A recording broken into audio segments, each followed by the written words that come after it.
Mosquits hi han hagut i hi hauran, perquè formen part del nostre entorn. Però és cert que des que hem fet l'actuació de l'aiguamoll tenim aliats per a lluitar contra el mosquit, i en aquest cas també inclús el mosquit tigre. El mosquit en si no és un problema si no se convertís en una plaga, i això és el que estem fent en aquesta actuació. Tenim un aliat, com dia, el més important, que són les granotes. Feia més de 25 anys que no escoltaven granotes en el parc.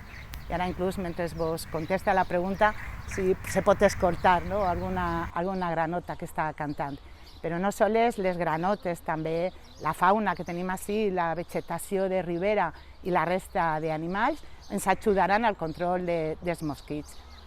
Abans de l'actuació teníem ací molts tolls d'aigua, s'enfangava la terra, no podríem fer ús d'aquesta zona d'ací i era molt difícil el control dels mosquits perquè els mosquits tigre, en aquest cas, que són els que ens preocupen, proliferen i els agrada tolls menuts d'aigua. Vol dir que les larves de mosquits se crien en espais de volum d'aigua molt reduït, com poden ser els cossiols, els plats, els poals.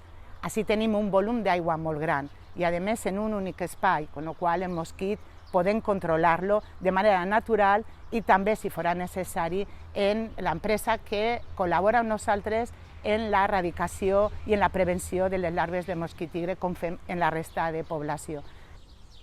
Estem treballant en acondicionar els bancs que tenim dins del poble.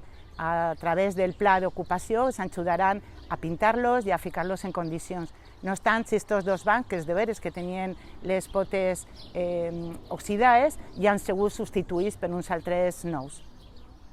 La vegetació que hem ficat en la costera de Sant Miquel s'ha consensuat en els veïns.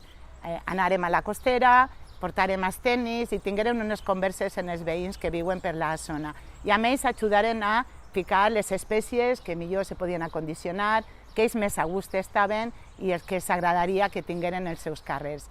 Però és de veres que tindrem que passar un temps per a que la vegetació se vagi fent gran, se vagi assentant, i no me pareix mala idea el poder ficar algunes floretes que poden quedar ben xules, com hem fet en dur de llíria, les sufínies, que ara estan precioses. Així que és una bona recomanació que probablement a principis de setembre inclús buscarem una altra vegada la participació de tots els veïns i poguérem plantar unes flors per a que en els nostres presters la costera estiga en les millors condicions. Fa aproximadament un mes farem una campanya i ficarem una vintena de papereres distribuïdes per els carrers. És de veres que les papereres tenen que estar ben planificades, ben distribuïdes, no consistir en omplir llíria plena de papereres, sabent que en uns altres països on tenen una consciència cívica de neteja diferent a la nostra, no tenen quasi papereres en el carrer.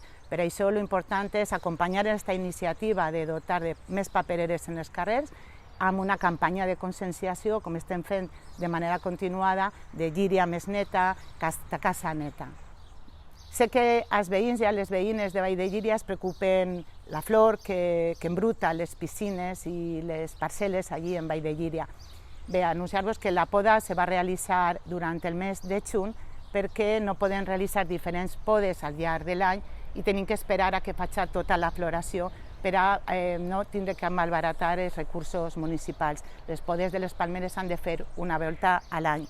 Però sí anunciar-vos que per primera vegada hem tret a licitació, hem tret una contracta externa que feia el manteniment de la zona verda de Vall de Llíria, però esta vegada l'hem fet extensiu a la resta de zones verdes de les restes d'urbanitzacions. Així que totes les zones verdes de les urbanitzacions, junt a l'urbanització de Vall de Llíria, tindran una empresa externa per al manteniment de les seues zones verdes. Gràcies per el vostre interès, per la vostra preocupació en un dels temes que per a mi són més apassionants, que és la lluita contra el canvi climàtic dins de la vessant del medi ambient. I Llíria tenim un gran repte que tenim que fer-ho en conjunt, amb la unió de tota la ciutadania.